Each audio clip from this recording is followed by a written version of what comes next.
Just a heads up, everybody. It's going to be some cussing in this here episode. You've been warned. What's good, y'all? You are listening to Code Switch. I'm Gene Demby. On this episode, the fallout of a call-out. Okay, so it all started out as a bit, or an aside to a bit, really. Here's totally biased writer and Indian-American Hari Kondabolu. Hari Kondabolu, everybody! Hari Kondabolu, you've probably heard him on Code Switch a few times, was a writer on a show on Comedy Central called Totally Biased with Kamau Bell, and he was doing a short routine about the premiere of the Mindy Project and South Asian representation in Hollywood. Mindy Kaling has the first ever sitcom starring an Indian American. This is huge, because growing up, I had no choice but to like this. Yeah.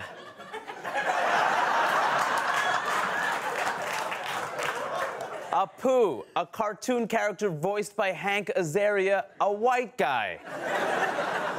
A white guy doing an impression of a white guy making fun of my father.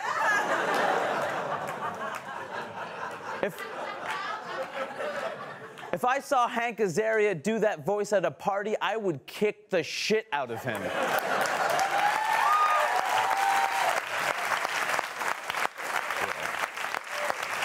Yeah.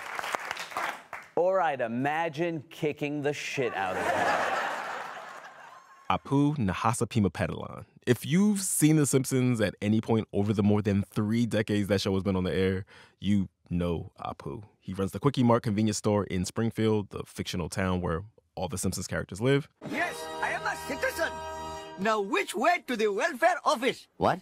I'm kidding. I work. And like so many of the denizens of Springfield, he was voiced by Hank Azaria, the prolific comedic actor who's been on The Simpsons almost since the beginning. I was about 22, 23 when I started doing voices on the show. The first voice I did was Mo, the bartender. And then the following week, I came back and did the voice of Chief Wiggum. And then that week or the following week, there was an Apu line, and it was just written as clerk. And the producer, the director I was working with at the time said, "Can you do an Indian accent?" And I said, "Yeah, I can try." And did my version of an Indian accent, and that was it. Hank said his inspiration for that voice came from this old movie from way back in the 1960s. The only really Indian accent that I had context for, apart from guys who worked at the 7-Eleven that I was near in LA, was Peter Sellers in The Party. In that movie, Peter Sellers covered himself in dark brown makeup to play an Indian character named Hrundi V. Bakshi. It was an homage to that, one of my heroes. I missed the middle part, but I can tell from the way that you are enjoying yourselves, it must have been a very humorous anecdote, because the way you are laughing just shows how much you enjoyed it. I love a good laugh, don't you? So, Hari was kind of right. Apu was, in fact, a white dude doing an impression of a white dude doing his impression of an Indian guy. Anyway, Hari's short aside in that routine about how angry Apu made him, it grew into something much bigger, a TV documentary. It was called, fittingly, The Problem With Apu. And in it, Hari takes a brisk tour of Hollywood's depictions of South Asians over the decades, which up until pretty recently was just a lot of people in brownface. And so much of the documentary's narrative momentum comes from Hari's pursuit of Hank. He wanted to get Hank to sit down to talk about Apu. We're trying to get Hank Azaria to be in the film. He's the voice of Apu. Tweet at Hank Azaria that he should be in my movie, right? When the documentary aired, it set off a wave of think pieces and then counter think pieces. On one side, there were the people who wanted to reimagine Apu, like maybe get a South Asian voice actor for him, or just get rid of him altogether. On the other side, there were the people who saw Hari's film as just another example of political correctness run amok, and angry wokesters ruining everybody's fun. Matt Groening, the creator of The Simpsons, said, "I think it's a time in our culture where people love to pretend that they're offended." The Simpsons itself eventually addressed Hari's criticism in the show. Sort of. In a scene from a 2018 episode, Marge and Lisa Simpson lament that a beloved children's book had to be reimagined because of changing modern sensibilities. It's hard to say. Something that started decades ago and was applauded and inoffensive is now politically incorrect. What can you do? Then the camera pans to a photo of Apu, which for some reason is on Lisa Simpson's nightstand. They could have just said, "Go to hell, Hari Kondabolu," and at least it would have been more direct. But it was very untrue to the character of Lisa.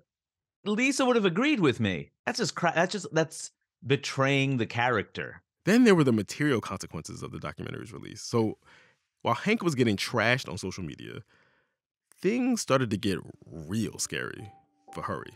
It wasn't great also to have like extra security at shows because people were like calling into venues. Like it became this thing that like actually affected my day-to-day life and not just ruined my mentions on Twitter. Hari said, look, yes, it would have made for a better documentary if Hank had sat down with him to talk, but it also might have just mitigated some of this stuff, you know, the angry fans, the vitriol, if they saw that Hank was willing to engage him in good faith. It would have made my life significantly better, which I don't think I realized until after. Because I was standing by myself.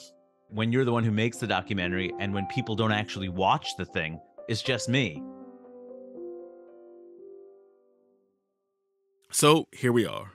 About 6 years after that documentary came out, Hank and Hari got in the same room with some microphones to talk all this out. And Hank admitted when Hari approached him to talk about the documentary way back when, Hank wasn't sure he believed that Apu was actually harmful. Even more importantly than do I keep doing the voice or not, what that was based on was how real is this or not. I didn't really know, Hari. And when you say a real thing, you mean how much energy was around what Hari was trying to surface. Yeah, how true it was, how the character had done harm, all that's in Hari's documentary and in his routine and what he talks about, and other things he talks about too. I was like, is that real? Yeah. I wasn't sure. You know what's funny, even after the documentary, people still say, because one guy had an issue with it, he wanted to do something with his career, so he put this out there. I'm like, if you saw the documentary, it wasn't just me. Like, I got Aziz, Hassan Minhaj, Aparna, Cal Penn, the Surgeon General of the United States, Vivek Murthy. Like, at a certain point, it's like, I thought I made an argument, but that's the funny thing. I feel like a lot of people still share that opinion because they didn't bother watching the thing and thinking about it. It all became part of a larger conversation about political correctness, and here's another example of someone who just wants to kill something. Yes. Yeah. And until I watched the doc and then also looked into the whole thing, because the character of Apu is just not just I mean, it's real, it's an actual thing, but it's the sort of the tip of the iceberg. It's symbolic of a much larger dynamic. If nothing else, watching the doc, I was like, oh, I admire all these performers. A character I like hindered them. I caused them pain. I actually actively made their path harder. That sucks. That was one of the first things that really came home to me and made me go, okay, that's real. That would be real. Hari, you seem to have like a lot of sympathy for Hank's position at the time you approached him to be in the documentary, to speak in the documentary. Have you always felt that way? Not when I was making the documentary, because my frustration was I wanted it to end with a happy ending. The hope was the conversation. Right. Because at the end of the day, that's ultimately what the goal is. Like, you have this thing that you feel hurt by in some way or frustrated by, and you have a conversation with the person that you feel contributed to that. And so I think when you said no, I mean, it's funny because I kind of figured you'd say no, but I was still upset about it. Like, well, it was the thing I said in the film, like, you get to choose how you're portrayed. And the irony of that really got to me. Like, I don't get that choice. And yeah, I was upset. I was like, God, like, does he not realize what this could be? I saw that, but I was afraid. Yeah. I was really freaked out. You know, you're a comedian, and some of your stuff is gotcha, you know, and has bite to it, as well it should. It's hilarious and it makes good points. Being on the other end of that really, really scared me, you know. And I did, you know, like I said to you at the time, I didn't feel safe to have I don't know if I would have felt safe to have the conversation privately, let alone roll them. You know, we're going to record it.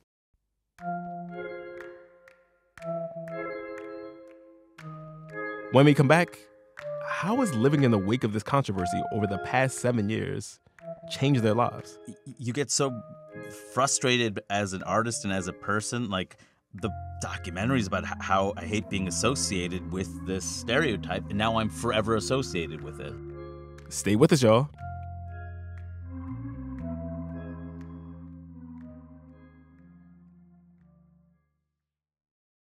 Gene, just Gene this week, y'all. Code switch. All right, so we've been talking about the fallout of a very public call-out, and in this case, it's Hari Kondabolu's critique of the character Apu from The Simpsons. Thank you. Come again. And the voice actor who brought Apu to life, Hank Azaria. After Hari released his documentary about Apu and Indian representation in Hollywood more broadly, it set off a bunch of debates and hand-wringing about that character. And all that chatter, sometimes really ugly chatter, really affected both of them, albeit in very different ways. Hari told me, since the controversy, he's had to worry about his safety. He's worried about how much this mess has come to define his career, even heard it over the last 7 years. And of course, he is now forever part of the discourse around quote-unquote cancel culture. Hank, for his part, knew that at some point, he was going to have to give some answer about Apu, whether he or anyone else should continue to voice this character. And so he has had a bit of a journey. He got put onto this organization called the Soul Focus Group, and they hold these seminars about race and power and privilege, and they have these very intense conversations. He said it was a space where he could go and ask questions and say the wrong or under-considered thing, and he told me it felt like a safe space for him to be a beginner on race stuff and to get better. And he said he wouldn't have gotten there were it not for Hari in his documentary. I'm so grateful for having, for Hari, you dragging me and pushing me into this conversation. It means a lot for you to say that. And I know you've said that to me privately, just the impact I've made. But I think to hear that publicly is a really big deal to me because, you know, one of the things that frustrated me after the film came out was, you know, I was getting death threats, you know, to translate death threats in multiple languages because I realized how global The Simpsons really is. Just to so many different languages that, you know, I heard you on Colbert and also I think on Dax Shepard's podcast. Yeah. And it meant the world to me that you said, you know, I apologize. I think a brown person should be, you know, Indian person should be in the room. A South Asian person should be in the room when this is getting written. There should be a South Asian voice. And I heard that. And the one thing I never heard was, oh, yeah, and, you know, it was this documentary that was made that implied, you know, Hari Kondabolu said this thing. And to me, initially, I was just like, okay, it bothers me that he didn't mention me because I had to deal with all this crap to get it there. But, you know, there's a bigger movement involved. And there is a history of white folks talking about what they've learned and sharing the knowledge without giving credit to the people of color that actually got them there. This is every person of color who's put in work, right? Like, you put in the work and then you never get credit for the work. And at the end of the day, it's like, I've been talking about this way more than I wanted to. And I know it's like a different experience for both of us because for you, it's like opened up all these new ideas and you've grown in incredible ways. And the work you're doing now, which every time you talk to me about it, I see your excitement when you talk about like where this could go.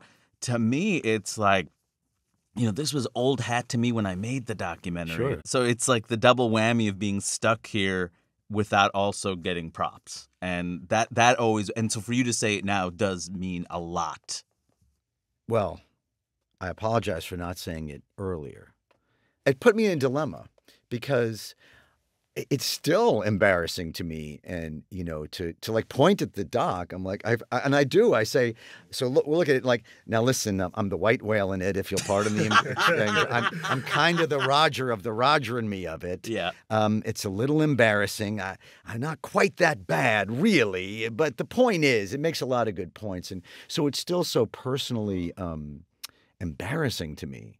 And again, whatever I felt personally about it is not a drop in the bucket, it's a drop in the ocean compared to what you just referred to, which is how your community has had to deal with as a result of it. Whenever we talk about stereotypes involving people of color, we always talk about, you know, like real material consequences that befall the people who are being stereotyped, like the death threats that you got, right? Hank, have you ever thought about how voicing Apu helped create a kind of like conceptual and cultural space for that dehumanization. Like Hari gets death threats, that's sort of downstream from, you know, the broader dehumanization of Desi people in the United States. Yeah, I've thought about that. Mm-hmm. And it's important to point out that pre-Hari Apu, I did not think about that stuff. Didn't even know it happened. I had to be told 54 times before it sunk in. I think about that all the time now. And that's kind of the main, that would be getting to what you could argue, it's a cartoon character, come on, it's comedy, get off it. But that stuff's real and horrible. One doesn't exist without the other. Through my role in Apu and what I created in the Hollywood messaging, right, which is a big deal in this country and around the world, I helped to create a pretty marginalizing, dehumanizing stereotype that makes it much easier. In fact, some moment during all this, I read a little news blurb where a guy was attacked. It was actually a Middle Eastern guy who was attacked in his store and was called Apu while he was being attacked. I think if I had any doubts at that point, there were certain key moments in that whole "is this real" question journey I was on where I got the answer. You know, Apu had become a slur, in other words. A lot of times I have conversations with my white friends and family or acquaintances or whoever, and that gets through. Oh, when something is used in hate violence, it's pretty much defining. Pretty clear. Pretty clear at this point, you know? Like, I mean, I remember I worked at the Queens District Attorney's Office, Bureau of Hate Crimes after 9/11. I was a college student. You know, reading the accounts of hate crimes and seeing accounts that "thank you, come again" or Apu is being mentioned often enough where it's like, you know, it's heartbreaking, especially when it's Queens, most diverse place in the world. Right. It's like this kind of stunning realization, like, it does not matter. It does not matter. Like, ignorance is, it's so far beyond. But yeah, it's a really bizarre thing because it is a cartoon character, you know, and I get that. And you know, there was when I was on the Daily Show promoting the film, talking to Trevor Noah about it felt so bizarre because I'm talking about this cartoon character that affected South Asians, and I'm talking to Trevor Noah. It's like, Trevor, did you deal with racism growing up in South Africa? Apartheid, that's a weird name of a cartoon character. You know, so there is that also realization of like the thing that we're talking about. I get it. It's representation, and representation has weight, but it's not necessarily the act of violence in itself. But I do think, you know, anyone who says it's just a joke, it's just a cartoon, it's just art, not for the person who was making it. They wanted a very specific effect out of the images and words that they use. That's how any kind of art is made. So, yeah, it's just a cartoon. Yeah, it's just art. But, like, the person creating it is trying to create some impact out of it. So, Hank, you've spent the last few years really doing a lot of soul searching around.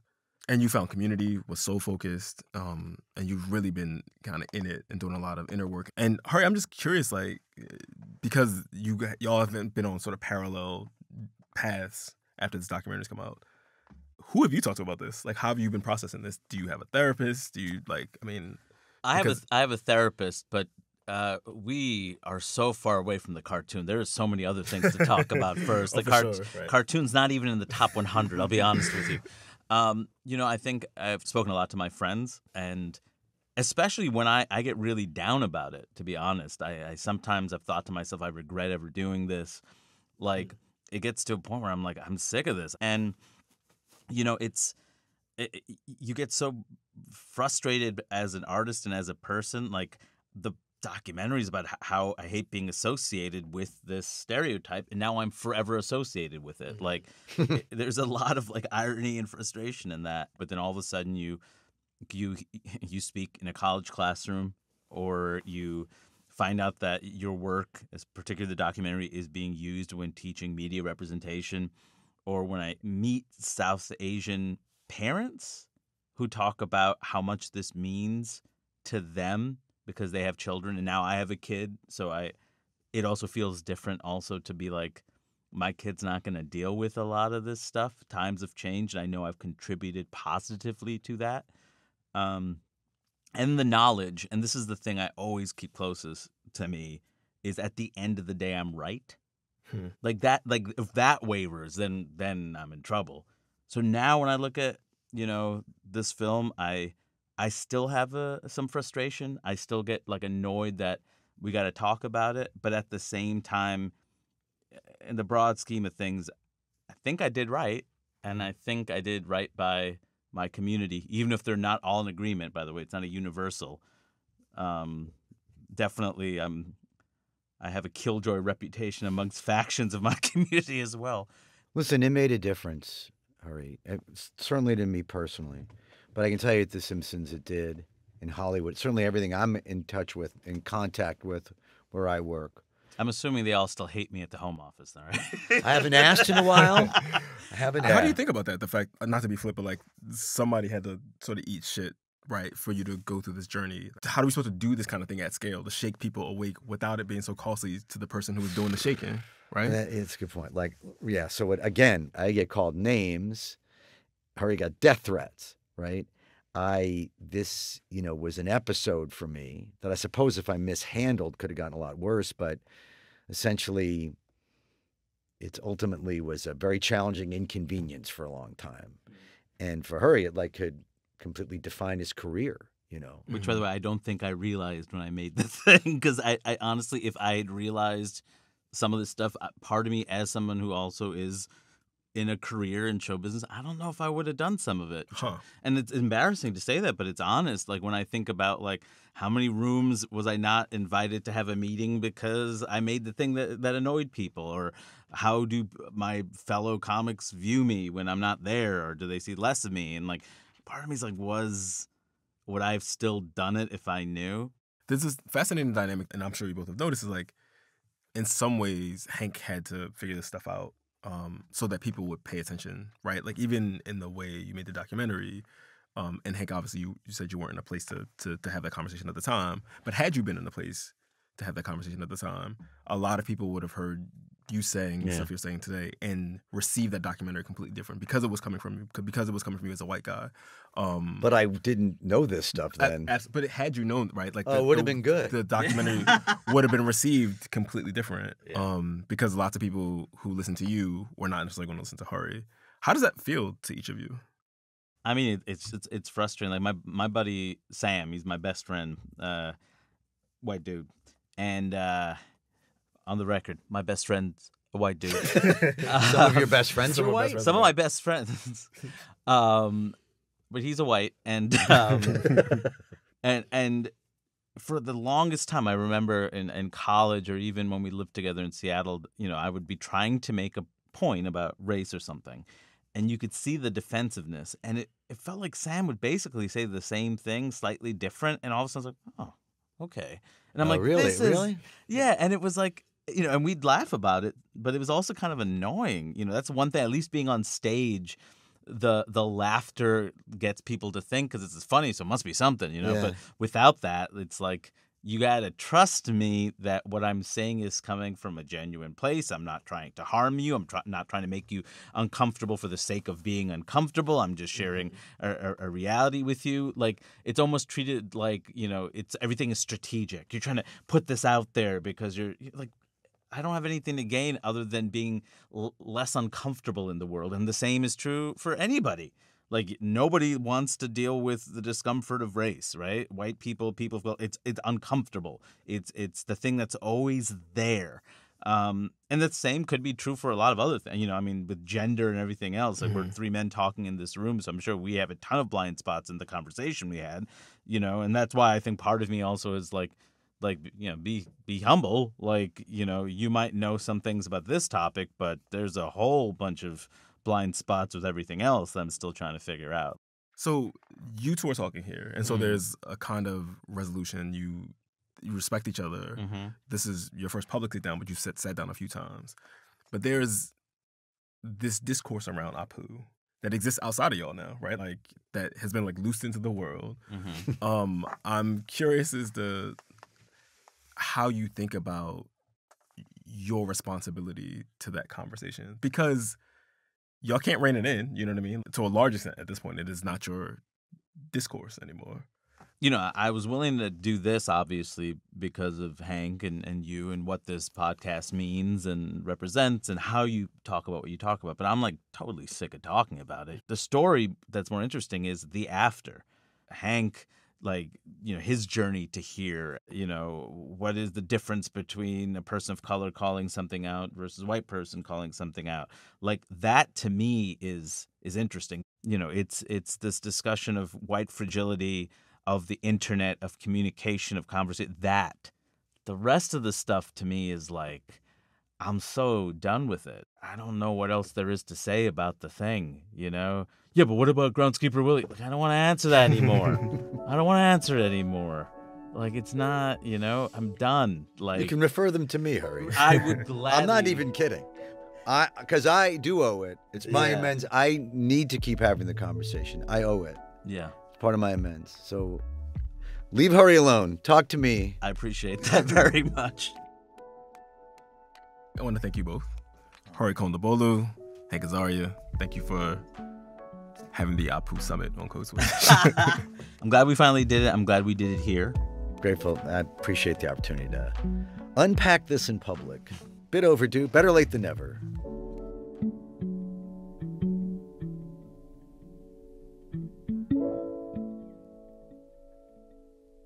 Okay, so that's how things stand with Hank and Hari.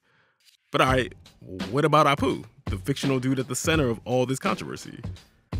Well, in some ways, he just doesn't matter as much as he did when, for decades, he was the only Indian character on the small screen.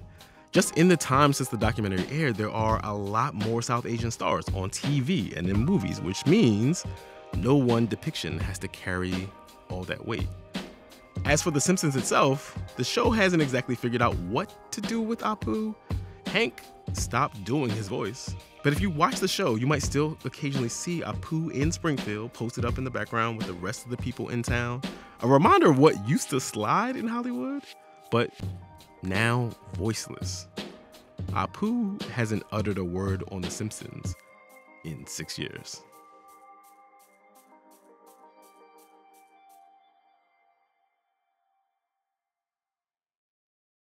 All right, y'all, that is our show. You can get at us on Instagram at NPR Code Switch, all one word. If email is more your bag, ours is codeswitch@npr.org. And please subscribe to the podcast on the NPR One app or wherever you get your podcasts. And we just wanted to give a shout out to our Code Switch Plus listeners. We appreciate y'all and thank you for being subscribers. Subscribing to Code Switch Plus means getting to listen to all of our episodes without any sponsor breaks. And it also helps support our show. So if you rock with us, please consider signing up at plus.npr.org/codeswitch.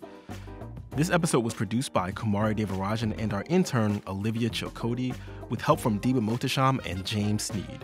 It was edited by Daya Mortada. Our engineer was Ko Takasugi Chernovin. And we would be remiss if we did not shout out the rest of the Code Switch Massive. That's Jess Kung, Courtney Stein, Verilyn Williams, Karen Grigsby Bates, Leah Danella, Christina Kalla, Alyssa Jong Perry, B.A. Parker, and Lori Lizaraga. As for me, I'm Gene Demby. Be easy, y'all.